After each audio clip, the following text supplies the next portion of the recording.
साल 1905 हिंदुस्तान के हुक्मरान अंग्रेजों ने बंगाल का बंटवारा करने का फैसला लिया। करोड़ों लोगों का घर, यह विशाल प्रांत दो हिस्सों में बंटने वाला था।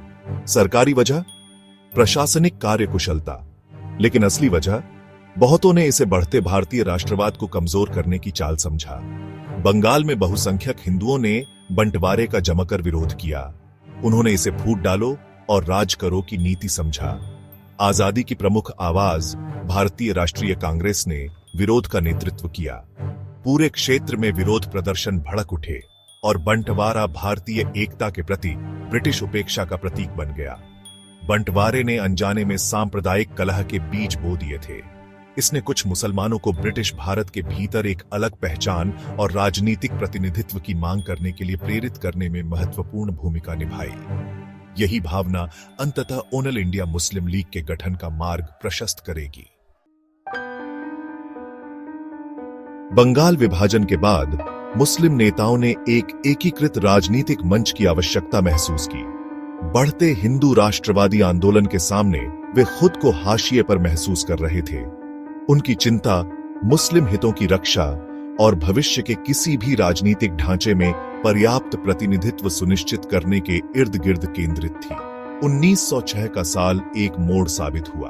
ढाका, जो अब पूर्वी बंगाल की राजधानी है, ने अखिल भारतीय मोहम्मडन शैक्षिक सम्मेलन की मेजबानी की। यहीं पर एक प्रमुख रईस नवाब ख्वाजा सलीमुल्लाह ने अखिल भारतीय मुस्लिम लीग के गठन का प्रस्ताव रखा। इस प्रस्ताव को कई उपस्थित लोगों ने पसंद किया। उन्होंने लीग को मुस्लिम अधिकारों की रक्षा करने, उनके हितों को बढ़ावा देने और भारतीय राष्ट्रीय कांग्रेस के प्रभाव को संतुलित करने के साधन के रूप में देखा। इस प्रकार अखिल भारतीय मुस्लिम लीग का जन्म हुआ, जिसने भारतीय उपमहाद्वीप के भाग्य में एक महत्वपूर्ण भूमिका निभानी थी। अपने शुरुआती वर्षों में अखिल भारतीय मुस्लिम लीग काफी हद तक एक कुलीन संगठन बना रहा। इसके सदस्यों में मुख्य रूप से धनी मुसलमान, जमींदार और बुद्धिजीवी शामिल थे। इसका ध्यान मुसलमानों के लिए अलग निर्वाचक मंडल हासिल करने और विधान परिषदों में अधिक प्रतिनिधित्व प्राप्त करने पर केंद्रित था। हालांकि 1930 के दशक में विशेष रूप से मोहम्मद अली जिन्ना के नेतृत्व में लीग का रास्ता नाटकीय रूप से बदल गया। एक करिश्माई वकील और राजनेता जिन्ना ने लीग की अपील को व्यापक बनाने और इसे एक जन आंदोलन में बदलने की आवश्यकता को पहचाना। जिन्ना का दृष्टिकोण कई मुसलमानों के साथ प्रतिध्वनित हुआ, खासकर 1937 के प्रांतीय चुनावों के मद्देनजर। लीग के खराब प्रदर्शन के बावजूद इन चुनावों ने कांग्रेस के प्रभुत्व वाले स्वतंत्र भारत में अपने भविष्य को लेकर मुसलमानों की बढ़ती चिंताओं को उजागर किया। जिन्ना ने इन चिंताओं का फायदा उठाया, प्रभावी ढंग से मुस्लिम समर्थन जुटाया और लीग को भारतीय राजनीति में सबसे आगे बढ़ाया। भाग 4, विभाजन के वर्ष, एक बंटी हुई लीग। 1940 के दशक में पूरे भारत में सांप्रदायिक तनाव में नाटकीय वृद्धि देखी गई। जिन्ना के नेतृत्व में अब एक शक्तिशाली ताकत बन चुकी मुस्लिम लीग ने एक अलग मुस्लिम राज्य पाकिस्तान की अपनी मांग तेज कर दी।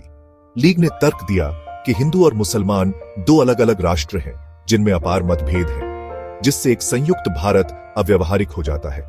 1947 में वर्षों की बातचीत और बढ़ती अशांति के बाद ब्रिटिश सरकार ने भारत के विभाजन की घोषणा की।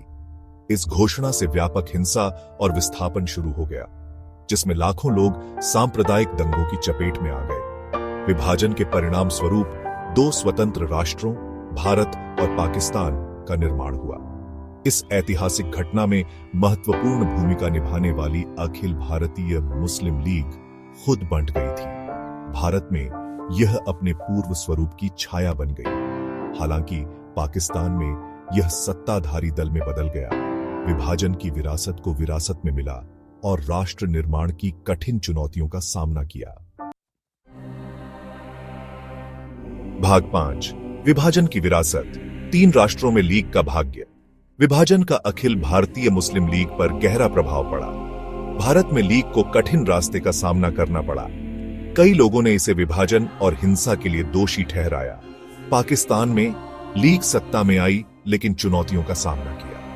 पूर्वी पाकिस्तान में लीग का प्रारंभिक रूप से बोलबाला रहा। आज लीग तीनों देशों में मौजूद है, लेकिन विभाजन से पहले के कद की तुलना में इसका प्रभाव फीका है।